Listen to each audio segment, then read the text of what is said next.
So remember the verb gustar, our formula for how to say,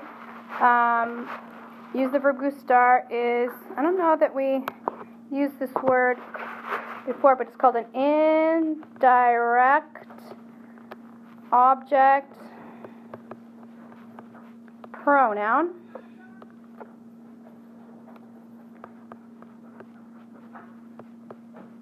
Plus, our next part is gusta, plus the verb that we like to do.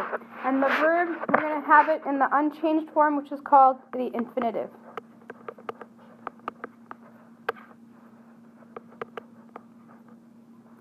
So for an example, I would say me, which is the indirect object pronoun to talk when I'm one person talking. Gusta leer. Me gusta leer. So we're going to use to be pleased instead, and then that makes more sense to be saying reading is pleasing to me, and we're going to use to me rather than I. So let's take a look at our indirect object pronouns here, these guys, on our next page. So our indirect object pronouns, as always, we're going to choose, we're going to talk about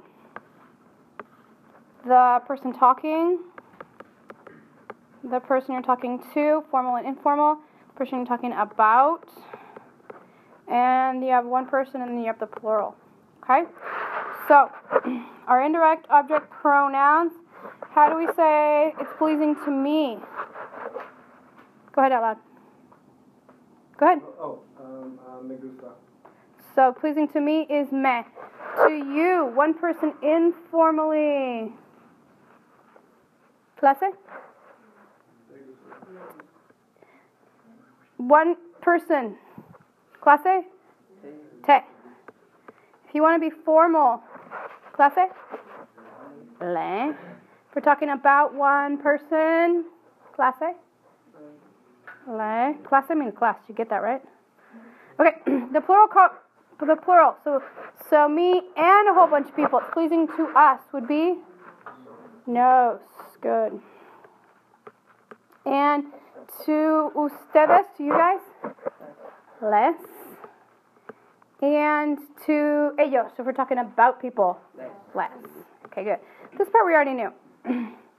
So let's look at a sentence. If I say, le gusta leer, who am I talking about? I'm talking about someone, or I could be talking about to a formal person. So that could be either the usted right here, or it could be the le. And the le could be a guy, or it could be a girl. It could be Juan, or Javier, or Raúl, or Pedro, or Omar, or it could be Gabriela, or Linda, or Paz, or Alejandra. It could be tons and tons of people. So what we're going to do today is we're going to find a way to clarify who this person is, okay? So in order to add that, we're going to add right in here a clarifier. And the clarifier is always going to start with a, okay? So we're going to put in a clarifier. Sometimes instead of clarifying, it's actually going to emphasize. So we'll call it a clarifier or an emphasizer. For example, if it was, oops, wrong color. If it was me gusta leer, you know who the me is, right? There's only one option for me. But you might want to emphasize, I like to read. Reading is pleasing to me. Why did you give her the book? Reading is pleasing to me, and you really want to emphasize. So sometimes it will be more of an emphasizer, like with me, and sometimes it'll be a clarifier, like with le. But either way, it's going to start with a. Okay, so right out here we're going to put an a. And then you're going to use the clarifier or the emphasizer. So our clarifiers are and emphasizers. So if we go back to this table we had earlier, our clarifier and emphasizer is going to always start with an a. So let's put the a in there. A,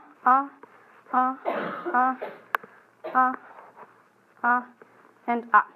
Okay? So for person talking, it is a me with an accent. A me. Person we're talking to is a T. Can you see the green on there? Is that okay? For usted, it's going to be a usted. Sorry, it doesn't fit very well, but a usted. For the person we're talking about, a él or a ella, or let me see if I can make it contrast a little more. See if this helps. A él or ella or a, and then the name. So a él, a ella, or a name, like a Maria or a Juana. For nosotros, it's a nosotros or a nosotras.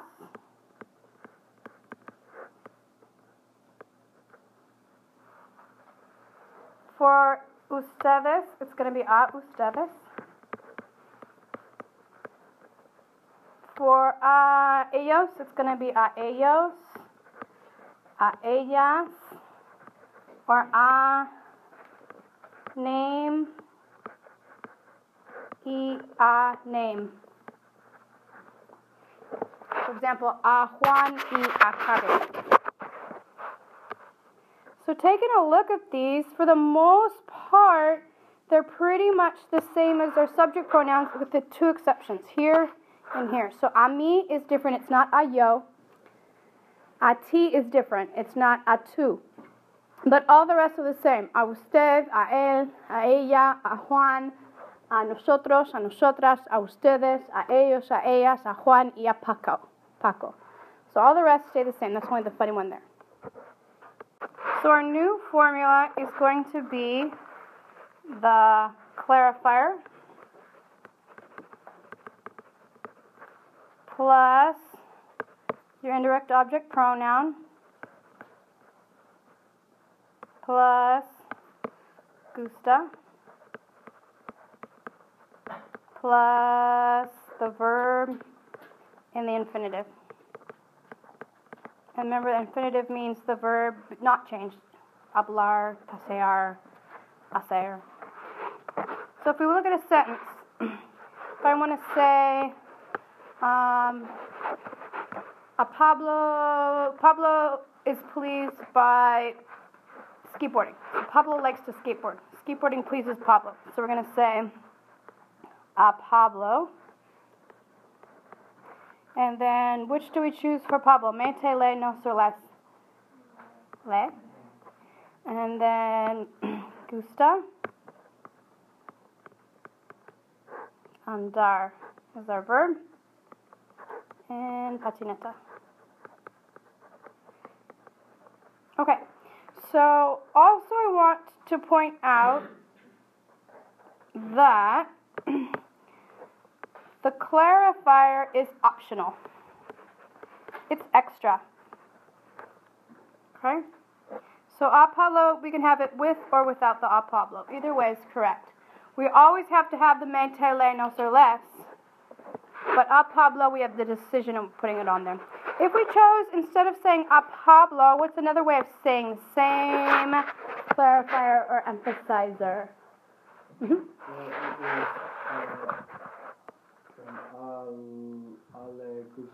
We have the le there. We can't get rid of the le. A él. Good. So we can use the pronoun there, a él, or we can use a Pablo. A él is still kind of unclear, right? A él le gusta andar en patineta. It could be 12 of you in class. Right? So you might want to choose to put a Pablo if you want to clarify a little bit more. But a-el could emphasize, right? A-el. Stupid. It's him. A-el. Not a-ella. So that will help a little bit. Okay, so we have our clarifier, optional, always starts with the a. That's super important. That's the thing that most of you are going to forget. Then the me telenos les, then gusta, and then the verb in the infinitive.